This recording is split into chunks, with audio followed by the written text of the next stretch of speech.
दोस्तों, आप सबको बताना चाहता हूं कि तहसीलदार साहब ने आज फिर एक नया आदेश दिया। जाहिर सी बात है वो सुनना नहीं चाहते और मैं अपने अधिवक्ता भाई लोग को धन्यवाद देता हूं और तहसीलदार साहब को तो प्रणाम करता हूं मैं कि आप धन्य हैं। मेरे मरे हुए बेटे के ऊपर आप लोग ठीक है राजनीति कर रहे हैं, कोई बात नहीं। और दोस्तों, आपको बता दूं कि मेरे अधिवक्ता गुस्सा होके कोर्ट छोड़ के चले गए, काफ़ी झगड़ा भी हुआ, लेकिन तहसीलदार साहब ने फिर से स्थलीय निरीक्षण का आदेश दे दिया। और स्थलीय निरीक्षण मतलब फिर से नाप जोख होगी, फिर से पैमाइश होगी। और ये आदेश दे के उन्होंने फाइल हटा दिया। डेट कब की पड़ी है तो हमको अभी नहीं पता है, और तमाम लोग हैं वहाँ, वीडियो से आपको पता लग जाए डेट कब की पड़ी है, लेकिन अभी की अपडेट यही है। और अब ये कन्फर्म हो चुका है कि गरीब आदमी को कोई नहीं सुनेगा। हाल ये है कि पतरे में रहता हूँ और ये पेड़ की छांव में बैठा हूँ इस गर्मी में। और तहसीलदार साहब की समझ में क्या आ रहा है क्या नहीं। और लालता के वकील साहब एक हैं, वो बोल रहे थे हमारे अधिवक्ता को कि आप हाई कोर्ट जाओ, पैसा मुझसे ले लेना। मेरा बेटा मर गया वकील साहब, आप मेरे विपक्षी के वकील हो, आप पैसा कमा रहे हो।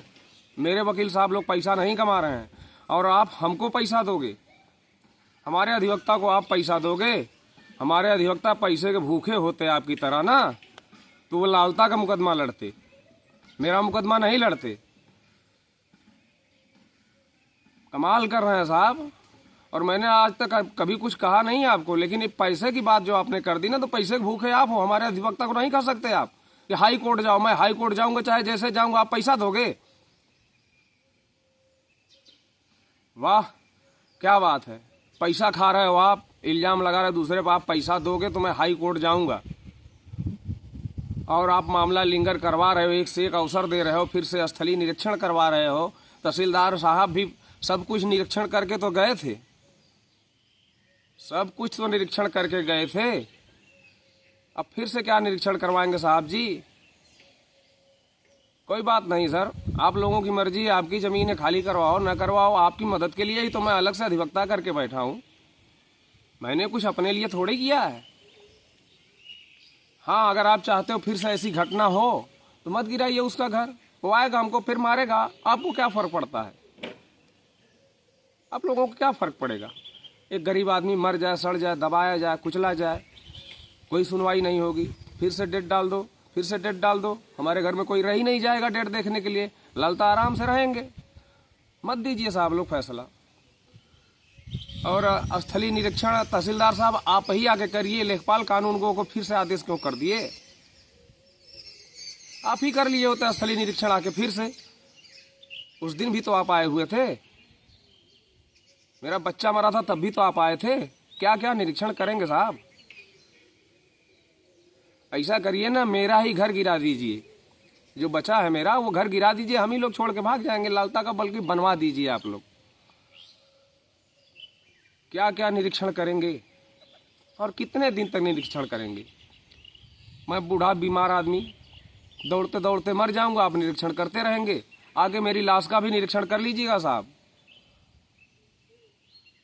बहुत बहुत शुक्रिया है, प्रणाम है आपको तहसीलदार साहब। नमस्कार साथियों, मैं रामजीत यादव। आज फिर से हमारे बेटे अनुराग के केस में सुनवाई है और आप लोगों से रिक्वेस्ट करता हूँ, आप लोग दुआ करिए कि आज साहब बैठ जाएं और सुनवाई हो जाए। और जैसा कि आप लोग देख ही रहे हैं, और मैं आज आप लोगों को कुछ चीज़ें बताना चाहता हूँ कि हमारा जौनपुर पहले कैसा था। कभी जौनपुर शिक्षा के मामले में सबसे अग्रणी था,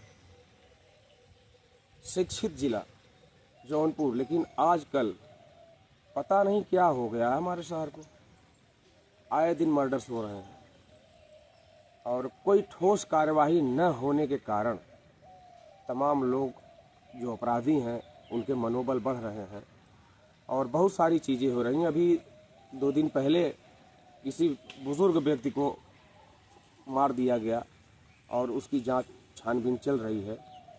लेकिन अपराधियों के हौसले बढ़ते ही जा रहे हैं।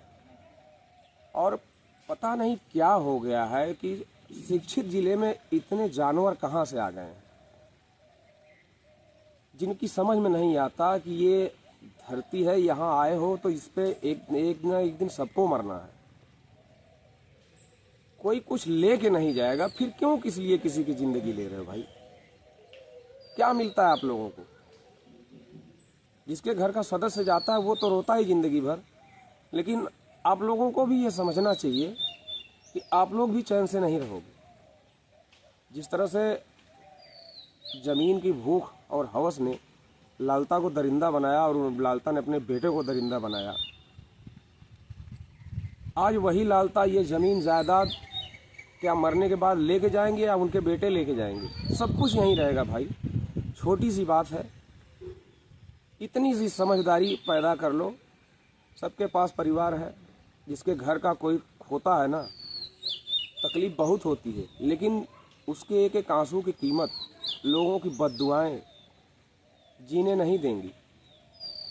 और मैं तो लालता से कहता हूँ भैया, मरते वक्त आना, मेरा घर और सब लाद के लेके चले जाना यार, क्योंकि मुझे तो इस दुनिया में रहना नहीं है और आप अमर हो, आप रहोगे। सब लोग बच्चों के हाथ में, नाबालिग बच्चों के हाथ में असलहा, सब लोग एक तरफ से, आओ भैया सब लोग लेके जाओ, सर पे लाद लो और लेके टहला करो, सारी ज़मीन जायदाद अपने सर पे लेके टहला करो बस। और आगे जो आज अपडेट होती है मैं आप लोगों को बताऊंगा। और तहसीलदार महोदय से भी निवेदन करना चाहता हूं कि प्लीज़ कुछ कर दीजिए कि एक मिसाल बन जाए, नहीं तो ऐसे आए दिन कुछ न कुछ होता ही रहेगा। धन्यवाद।